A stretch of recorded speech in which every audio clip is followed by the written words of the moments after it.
Poté Bandeko Balandi à Sangoya Congo, partout dans le monde en tout cas. Plaisir que Babine Belil, vous savez, poste télévision, Nabino, pour nous connaître de la Basangoya Congo, chaîne Nabine Informa Cabino, Kaka, actualité politique, actualité Nabito Yamboka. Yango le lot vraiment, la différents sujets, actualité politique, Nayango Nayambelibino, vraiment, mon Amboka, Timothée le Noir, Ganet Robert Masolo, Oetali politique, na Oesikation, plus tard, n'a pas Simboté, invité Nanga, mais c'est Timothée le Noir en beauté. Bonjour madame, merci beaucoup pour l'invitation. Même si tu m'as beaucoup coincé, au finish, ton dimikara de la manière que Bandeko Balanda Biso, paye l'actualité de Nimbo Kezotambola, je suis là, entièrement à ta disposition. Attends, on a coincé, vous êtes comme ça qui journaliste, c'est là le quoi qu'il y a au lobby là-bas, Imboka. Non, si moi personnellement, il m'arrive très souvent, il y a une invitation à Bino, c'est au nom du respect, c'est au nom de la considération. On a respect ma casse pour la presse et puis opinion nationale internationale tant bazo talaboyer bazana besoin quelles sont les vraies réalités il y a politique en République démocratique du Congo on a moins de temps de tozanango pourquoi ne pas partager l'expérience et la bande de communistes donc voilà bon monsieur Timothée le Noir vous allez bon allié à moi Namboka Vital Kamerhe ce que comment na bongo moi Namboka Vital Kamerhe ko clamer toujours innocence naïe et ça l'on une réaction les amis comment on a clamer innocence naïe non ko clamer innocence naïe il est dans ses droits nous sommes en démocratie il est dans ses droits et les dossiers Vital Kamerhe c'est un dossier politique madame il n'y a plus rien à dire parce que la manière dont Makambozo Kendele on comprend automatiquement que c'est un procès politique et puis comment ça Chadar a dit ça Chadar a habité bazo tout à tolo wana Chadar a zoé ça y dépêche ti bazo tout à tolo wana ba bosani que de ces 100 jours il y a Vital Kamerhe et ça initié par na biso PPRD au travers notre ministre Tunda Kassenda donc il y a le bac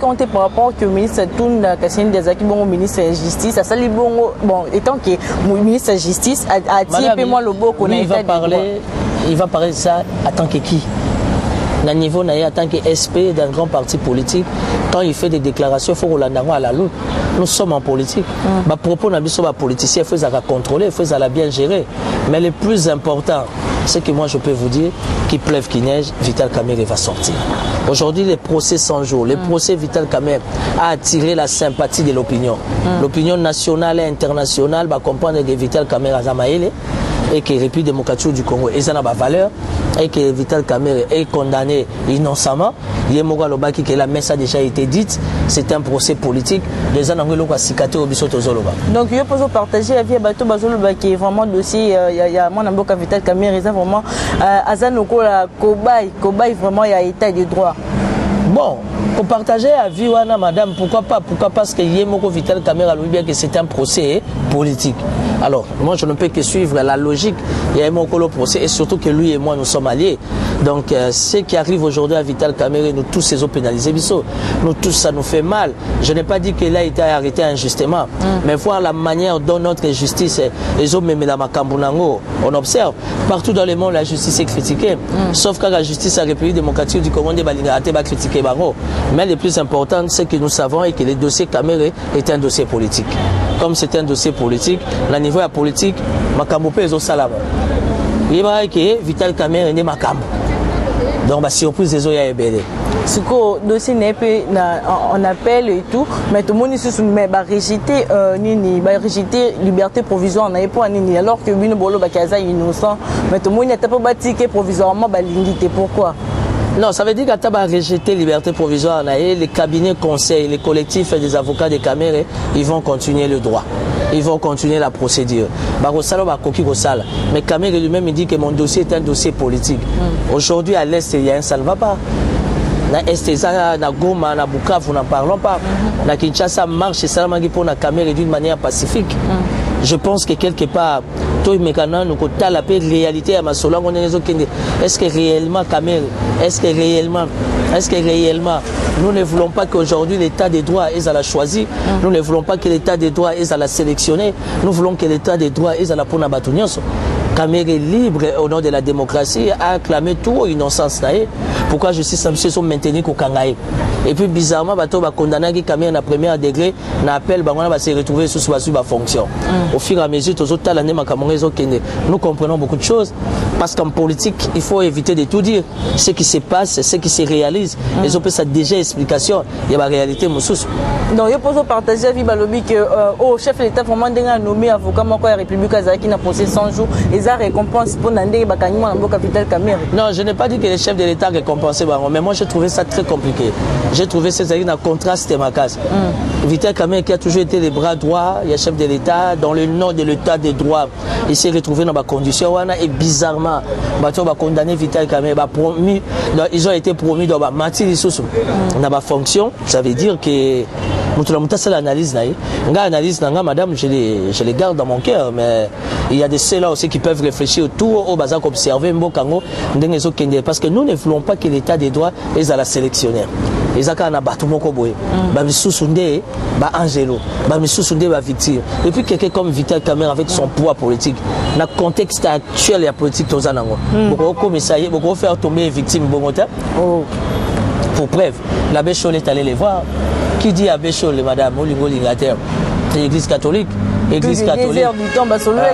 Et puis Néhémie Moulania. Quelqu'un qui s'adore, un gars de l'Est, intelligent, qui s'aime beaucoup, bras droit de Chinaram. Aïe, la caméra, ça explique tout. D'abord, abbé Chol, il y a que tel Basolo qui non, nous sommes en politique, il faut éviter de tout dire. Nous sommes en politique. Kamere, c'est un gros poisson. On ne peut pas l'enterrer comme ça, madame. On n'enterre pas l'amour. Kamere, c'est l'amour. Même en prison, il est amoureux. Non seulement de sa femme, mais il est aussi amoureux du Congo. Or, on ne peut jamais enterrer quelqu'un qui avait l'amour du Congo. Aujourd'hui, tu sais pourquoi on parle de Lumumba? Parce que Lumumba aimait l'amour. Et Lumumba est mort au nom de l'amour du Congo. Et aujourd'hui, l'amour, il est mon réseau de défendre l'image, Lumumba. On ne peut pas enterrer quelqu'un comme Kamere.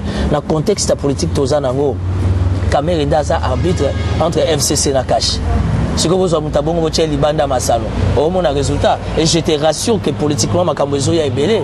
Non, bon, monité, mais bon, mon. Est-ce que Yozo a été comme vraiment coordonnateur FCC Némi Mouliania Mouliania a côté ta place, on a côté la vraiment la capitale Kamere. C'est sur instruction de Kabila. Et le Kabila Moutatindi. Mais madame, quand tu vois Némi se déplacer, qui peut l'envoyer?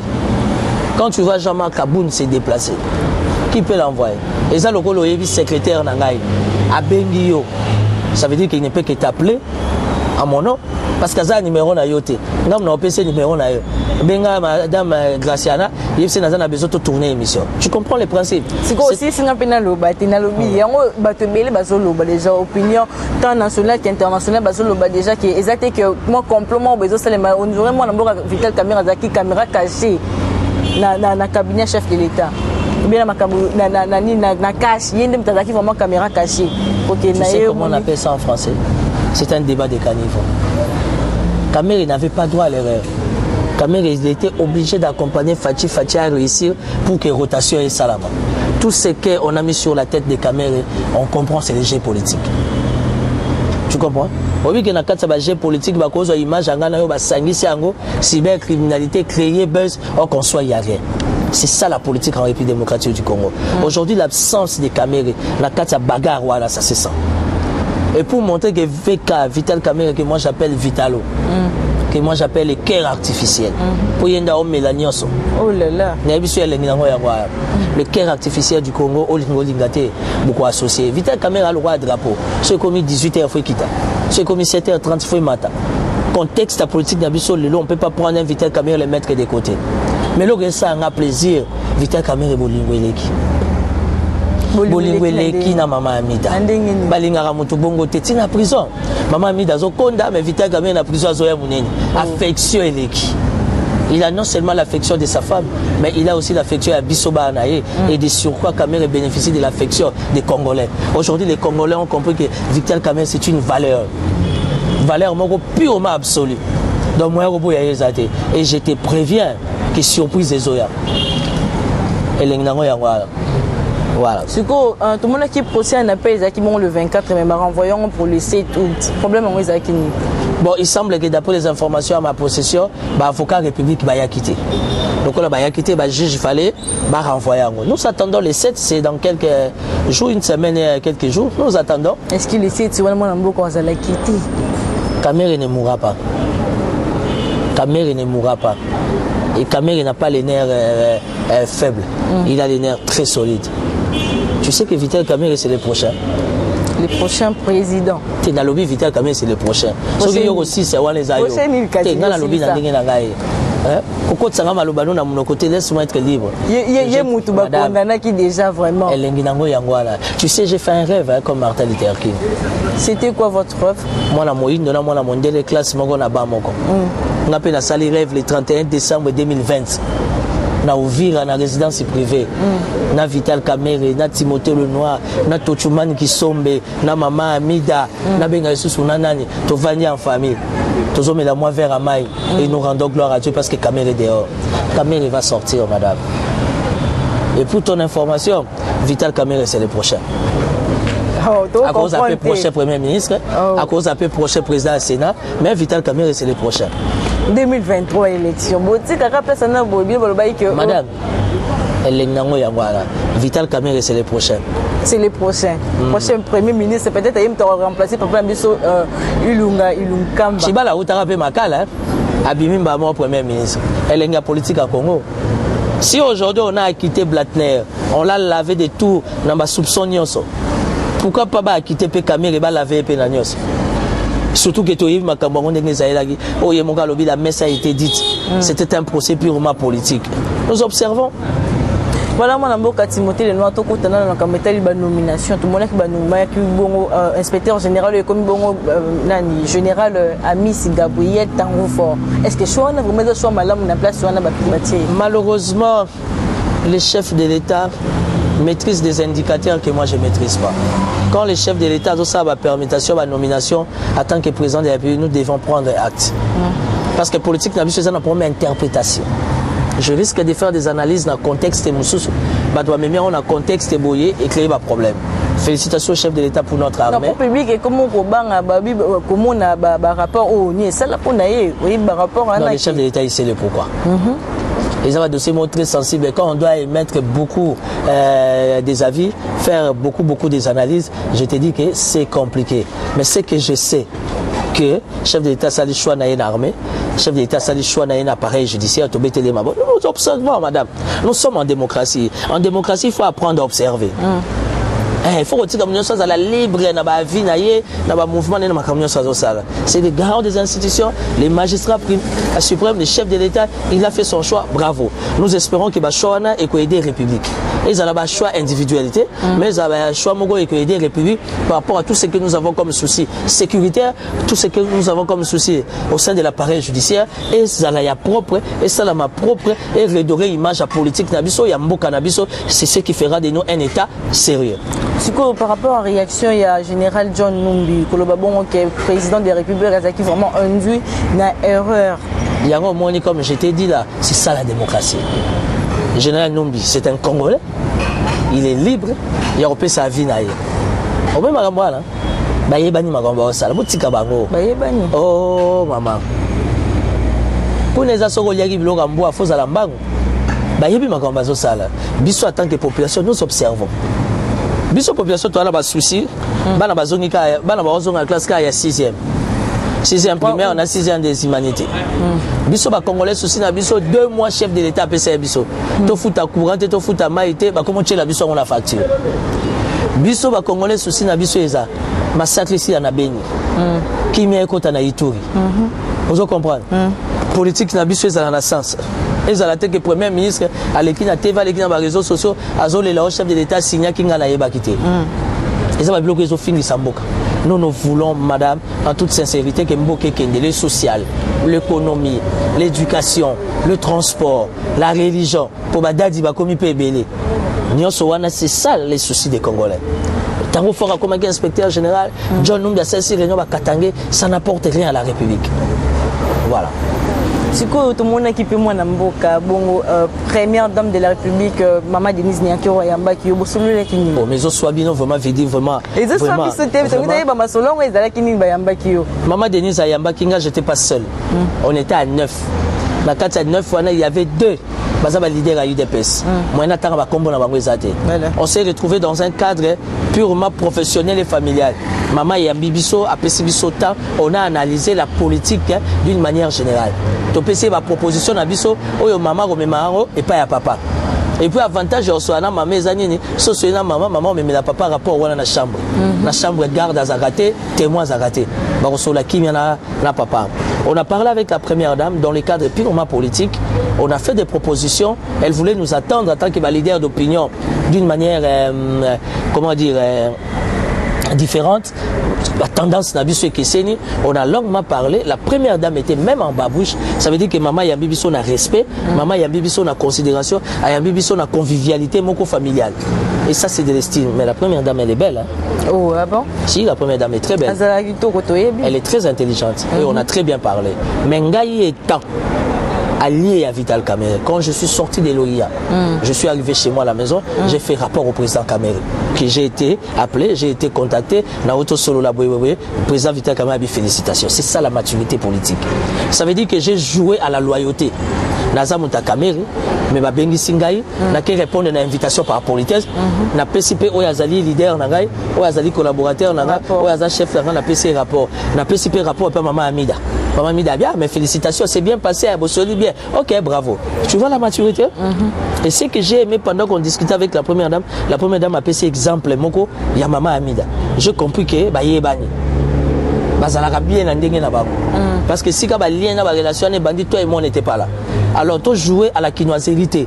Parce que les quinois ont un problème, il y a polémique dans les vides. Les Camoiseaux maîtrisaient le contexte, ils ont maîtrisé ta côte commentaire. J'ai été très ravi.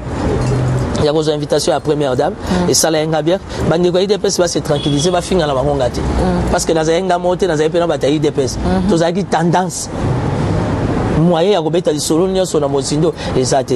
Mais elle est pas pour maman la kinga. Oh, bonne qui sont ici. Non, toi, il m'a fait pour des gens bien. Nicolas a l'attitude de prière. La bandée déjà neven. Nicolas n'a pas qu'à chapeler. Nazo sengana bangunza bandeko nanga Congo central ba accompagner ngana ba prière pour maman ou la moka bien Sainte Marie mère du désarmement. Mère du désarmement. Moi je suis chrétien catholique pratiquant. Comment nanga le roi John Ngila? John Ngila c'est un franc-maçon. Moi je suis chrétien catholique. Vous comprenez? Voilà. Donc la première dame, maman la kinga, je suis dans l'attitude de prière. Au moins nous sommes tous les leaders d'opinion. Il faut tout na ba konzito sala ka ba analyse, to pesa ka bango température ya population. Parce que la population souffre. Nous sommes tous souffrent. La la TV, tu as un milieu si tu bongi. Non, tu bongi. Tu as besoin d'un locataire garanti, c'est si là. Voilà. Si tu as le big à Sainte Marie, tu as la prière et tout. Tout non, tu as pasteur Roland Dalo. Alors, tu as vraiment président Félix Antoine Tshisekedi dit Aza, il est vraiment à Kobongi Samboko, ou bien à Oumela Anamboka Ote, à Kotiaka Kanzela, Moussouda Kosala. Pasteur Roland Dalo. Félix Tshisekedi a mon diminaït. Chef de l'État. Tant qu'il y a un message, on a essayé mon diminer la bureau de poids. Je n'ai pas commentaire dans la mal compris. Félix il est là, chef de l'État. Maire des désarmements non. Biso toye bio ke ya lobi. Ekufa biso na mutema. Bango badadi loka ba pesi prophétie. Tota la prophétie badadi. Mais yo pendo mune makambo ba. Te ngane na mona makambo ngo. Sala kanzela mais. Te ngane na mona makambo ngo Félix Tshisekedi aza chef de l'État to vota ke. Ngane na mona makambo ngo naza concentré na prière Vital Kamerhe bima un point. Oyeke ya wana nzambe ndaye. Pour ma prophétie zo bima ya ndena. O ma prophétie c'est bien. Mais soko kotia ngo mingi famille panzanya. Ma prophétie soko kotia ngo mingi on se retrouver na 4e mairie.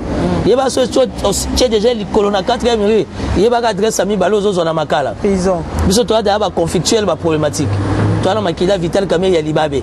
tika totala biso lisano na musika Rola Dalo ye moko mundimi na ye fachi si il pense que nzamba sola na ye chef de l'état yaka prière kuna pour na bengisi chef de l'état na bureau taper ses messages et bimi na ba réseaux sociaux pourquoi makamona ngana okota te biso ta biso bana mama ba finga biso bandoki to sambela bikeko to tikali na kwa na biso oh donc yo loba na te totala ka et lobi jibe na loba te aboyi. Ok, d'accord, merci moi Mboka. Timothée le note toujours continuer tout le bas. Bon, il y a vraiment système de géo vraiment tout le monde dans mikolo dans politique dans miso IDPS au pouvoir, IDPS à la rue. Tout le monde FCC au pouvoir, FCC à la rue. C'est ça la démocratie. C'est ça l'alternance pacifique. C'est ça les mariages de contre nature. FCC ça là qui marche politique. FCC ça qui marche à santé. Oh, marche. Abandé pas Dadi Moïse Mbiye, ailleurs aussi c'est pas Dadi Soni Kafuta. Soni pas on la pasteur Sonia on la peine dans l'église néwana. L'église année ont tombé victime dans Marambo Ebele. Azong c'est soit à 6 à 6 heures, les 7 à 7 heures, les 8 à 8 heures parce que Marambo est commis compliqué. Et sous Karaka dans l'église à pasteur Soni. Félicitations la marche à IDPS pour IDPS Azarana est champion. Na Makamba et ba marche Azarana la conquérante. Mais félicitations pour Jean-Pierre Bemba pour ngana yoki ba nouvelle moko ke Jean-Pierre Bemba qui c'est comme Makase hein. Qui si vous savez que Jean-Pierre Azarana quoi Jean-Pierre Bemba na gwa makasi Mtolobi Igwe a sali 3 mois mon arata porte à l'opangote ma bimi libanda sali plus de 100 000 personnes. Oh na eso que Jean-Pierre Bemba ezate que population il est makasi dans mabaki yebisu yo Igwe na misa mabe Jean-Pierre Bemba zana ba kamo il faut prier à makasi bino bokendake pa badadi boy sa badadi ke Jean-Pierre Bemba zo na système moko ya jekizengi mbangu wane leki abimi ba sali plus de 100 000 personnes. Il faut être spirituel pour comprendre tout ça. Bref, le plus important c'est que le peuple s'est retrouvé. La marche wana c'est bien beau, c'est preuve de force c'est bien, mais que demande le peuple? Le peuple a une facture il y a 2 mois il y a courant. Facture il y a 2 mois mais FCC madame FCC tant soutenir l'institution de la République il fallait attendre la photo à chef de l'État parce que l'institution a bossé chef de l'État c'est comment on va attendre la photo Kabila il est président honoraire Otika China Rambo autrement dit Mukamate Sugana Mwana avant la Kingakati et ce moment asali Kingakati au continent entrée à Kingakati mais pourquoi Malanda on tu fais plus de 200 km wana amta kotumbo là vraiment au côté awa mais pourquoi Malanda kunaye waka na kati Kingakati au côté mais pourquoi Malanda on tu as plus de 200 km banda wati banda wati le kamadimba yipo kenda tu n'oses lander invitation maman Olive Obenganga ah yo ko ta ba invitation za makasi oh mais bino bwana problème na ngeza kindokite ni nga mutu ba inviter na bangonga maman Olive singa bina mono linga bilanga mingi yaka bongo to sa bilanga po meza exact mwana oyo aliaka mingi za mwana azaka pembela ba mama ela papa aza très occupé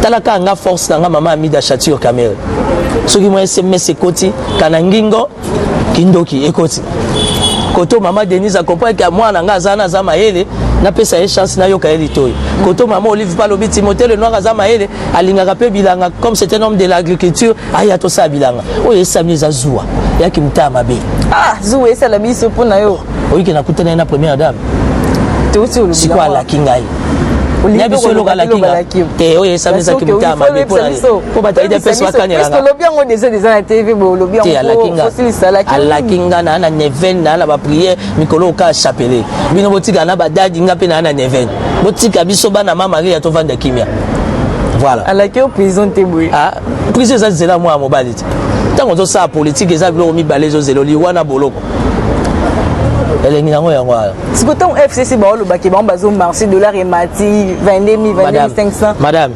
tokendi de bardi mi chemete FCC ba bat ba ko lo baté na mboka o tika batika biso mais ba lobby quand même yo lo baki ni kasi démocratie yango na ba lobby si comme lo ba lobby c'est ni les sans effet hein c'est ni les sans effet tata auto sala 18 ans ya boye ba on va ba ko fanda on va comme donneur de leçons l'équipe vraiment le parlement oh la situation les conditions de vie des policiers congolais des militaires ah vraiment les militaires ba fouta ma bien été ba comme donneur de leçons FCC félicitations à Fachi parce que les militaires chaque 2-3 mois majoration à salaire et zoyaga chaque 2-3 mois majoration à salaire c'est ce qu'on demande.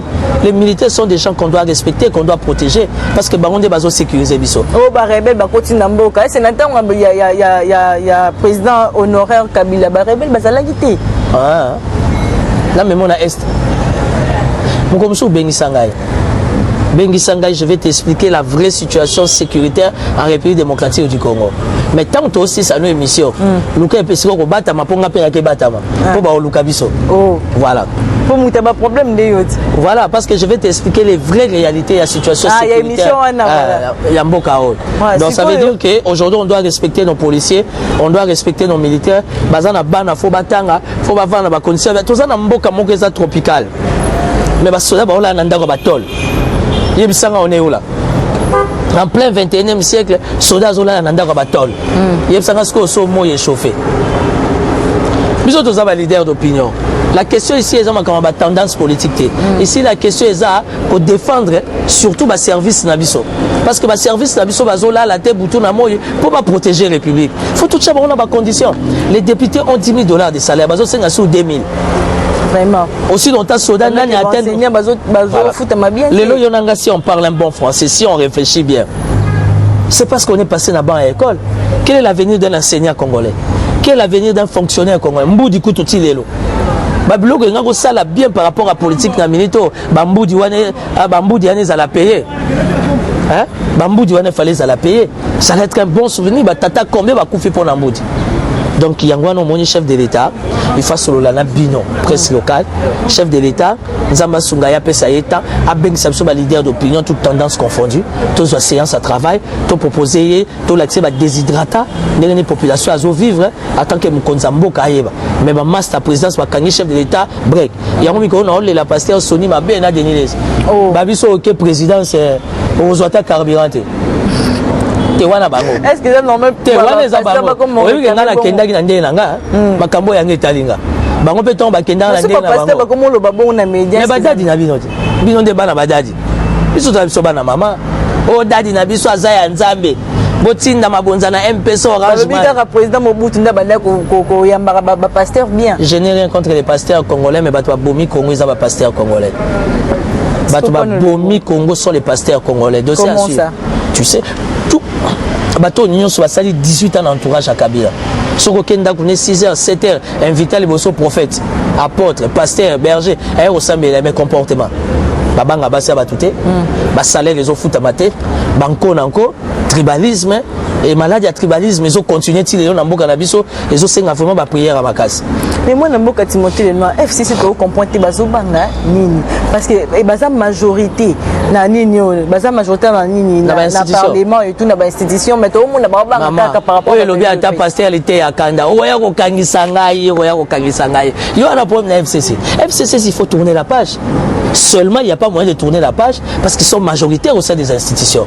Aujourd'hui, nous n'avons pas besoin de celui qui est majoritaire ou minoritaire au sein des institutions. Aujourd'hui, c'est la res publique. Mais ils ont peur de quoi?